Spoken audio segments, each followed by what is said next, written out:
ব্যবসায়ী নাসিরউদ্দিন মাহমুদের দায়ের করা মারধর, ভাঙচুর ও ভয়ভীতি দেখানোর মামলায় আত্মসমর্পণ করে জামিন পেয়েছেন অভিনেত্রী পরীমনি।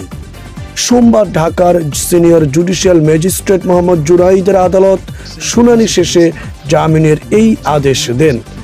এদিন সকাল 10টার পর ঢাকার চিফ জুডিশিয়াল ম্যাজিস্ট্রেট আদালতে আসেন পরীমনি।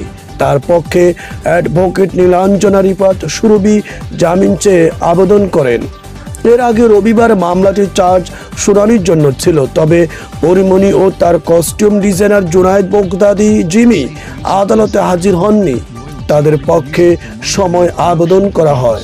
আদালত সময় আবেদন নামঞ্জুর করে তাদের বিরুদ্ধে চার্জ গঠন করে বিচার শুরুর আদেশ দেন। একই সঙ্গে তাদের বিরুদ্ধে গ্রেফতারি পরোয়ানা জারি করে।